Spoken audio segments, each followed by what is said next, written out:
What is up, guys? Also, for the people who are letting me know that I only had the audio in the left channel, I did that on purpose, like, obviously. Did you think I'm so incompetent that I would not know that I left it in left channel so people, only left-eared people could hear the entire video? Just get out of here, man.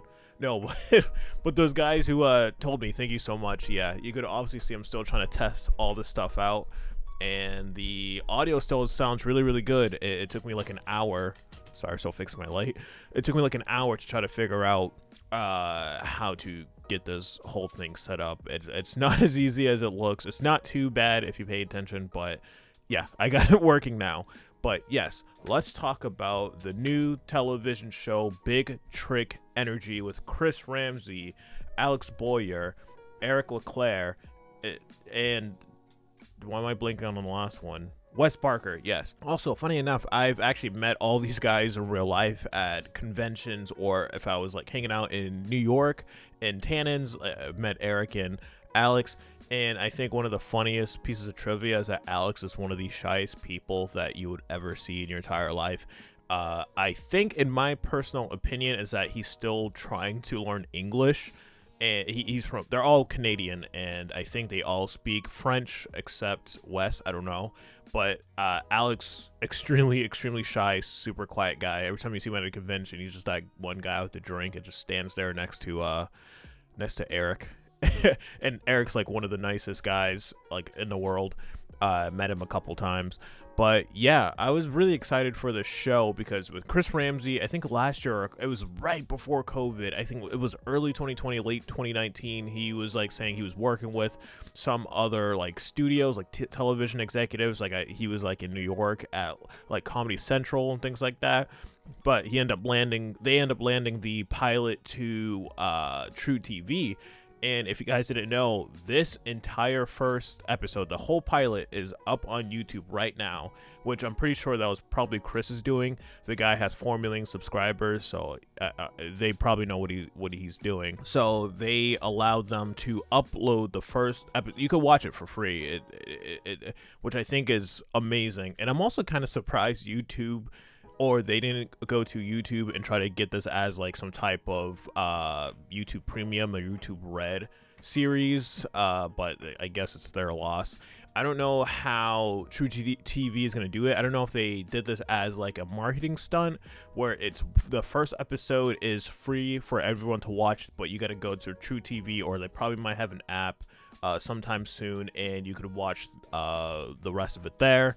Or they probably do a thing with like the CW after the whole season's done. Like if you don't want to watch every week of The Flash, just wait until like 2 days later after the season finale.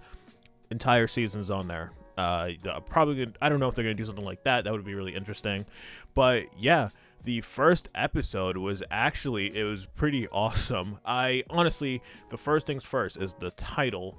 I kind of cringed when I first heard the title because it was kind of like a 2017 joke, but when you watch the show, it makes a lot more sense. It does fit in with that theme that it's kind of like 4 men-child just hanging out and doing a bunch of stupid shit. The one thing that a lot of people are going to compare this to, especially because it's on the same exact channel, is Impractical Jokers. If you've never seen that show, you've probably seen memes everywhere.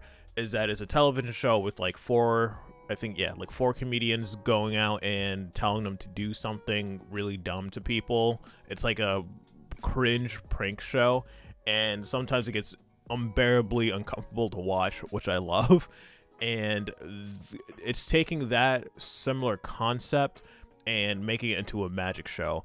And I think the one thing that really works for this show in particular is that these guys have known each other for like years upon years, and you could tell their camaraderie is very, very genuine. And the people who also worked on the show, I think it was the guy I'm compared to constantly, Marcus Eddy, and I can't remember the other gentleman's name. I did see him in Las Vegas, but they're both like producers on the show, creating all the magic tricks.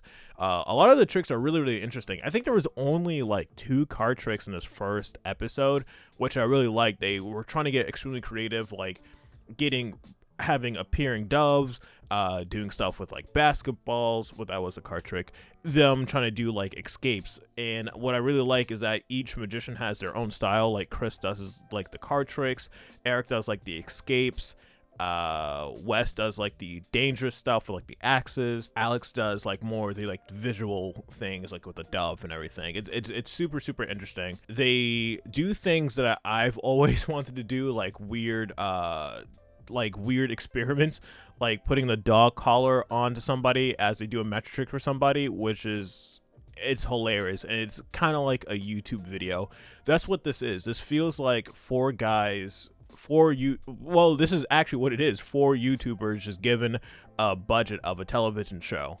And the one thing that I didn't really care for, which is something impossible, this is none of the guys' fault, is that they have to do it in a TV setup, which it makes it kind of feel staged, where it's just like they just walk up to two guys like, hey, how you guys doing? Yeah, you getting some water there? Yeah. And that is totally not their fault. That's producers going in and saying, hey, just do this and do that and do the trick, and then they talk to the spectators beforehand. It's totally, you could tell the whole thing is set up, but I'm pretty sure that all the tricks are actual all genuine reactions, and there was no really weird like Chris Angel things where you're just like, bro, that's, I have Adobe Premiere, I know how that works. Everything looks very genuine. And one thing I really did respect, they actually went in and they showed how like the first trick is done, and that entire like first intro sequence is all done in one take, and they show that, and you see the effort and dedication just for a stupid gag and a great trick, and they show how it works. And I'm pretty sure like the boomer magicians are like fuming after seeing that. You can't show people how magic is done. But I think I'm part of that philosophy. If you show, I think there's some things that you should not tell spectators, or I was supposed to say normies, laymen, how certain things work. But something like showing them that car escape, they know that the average person is not stupid. We all have a basic level of how certain magic tricks work and what they do. When you show them like that entire magic trick in one take, and you see all of them appear in like one what do you call it, porta potty, you see them all appear at the same exact porta potty, and you see it behind the scenes, you have a newfound respect for magicians and how much they go into to show like one little magic trick or one stupid gag. So it's like a prank magic show. It's like the Carbonara Effect, but with Impractical Jokers and Jackass all morphed together. So it's basically perfect for True TV, or even if it came out on Mad TV, on MTV, that would have been perfect too. Very interesting first episode. A lot of fun. It went by just like that. It was like 22 minutes. Usually if it's like if I'm watching a show, I have to like, it has to be really good to invest my time. And that was actually very well made first episode. Also, I kind of feel bad for Eric in it.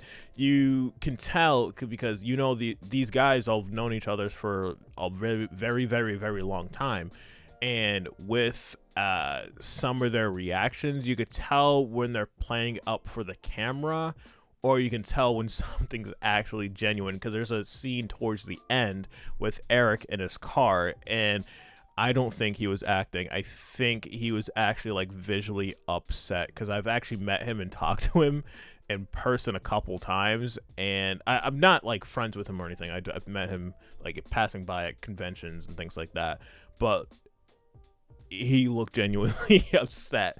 And from a person who watches stuff like 90 Day Fiance, and I try to explain to my girlfriend, yeah, dude, that whole thing's staged. Yeah, that's not, so no one will really say that producers told him to do that.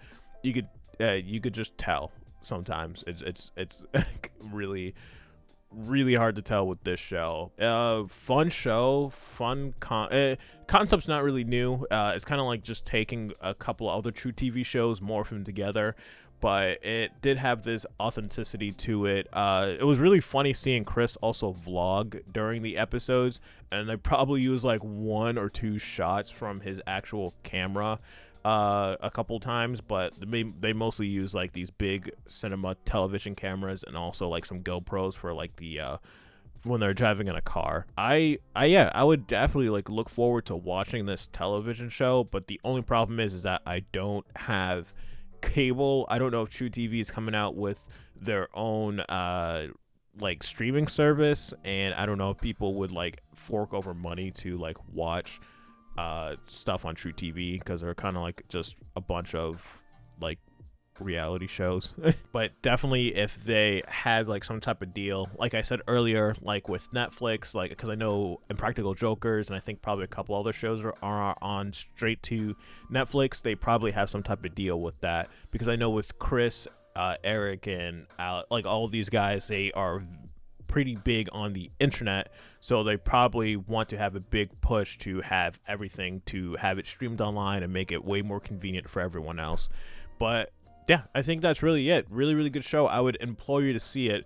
It's just 23 minutes of just great magic. Also, if you like Chris Ramsey's work or any of these guys' work, Wes or Eric or Alex, you're really gonna like this. It's a no-brainer. I'm also really surprised that the view count on the True TV YouTube channel, like they have like millions upon millions of subscribers. The trailer got like millions of views, but the actual episode has been out for like a day and only got like 26,000 views. I don't know why. Also, there's a couple times where like they swear and they bleep it out, but there are times where like I think it was Chris both times said the word shit, and like they just, I don't know if they forgot to censor it or they just, you could say shit, but there are other times where someone else would say shit and they would bleep it out. So it's I don't know if that was just a mistake, or it's like you just get like a couple shit counters, like how you get one F-bomb in that one PG-13 movie. Yeah, I'm looking at you, X-Men. But yeah, this is like the 6th time I ended this video. But yeah, thank you guys so much for watching. Please check that out. I might link it below. It's pretty good. But yeah, I'll see you guys next time. Peace.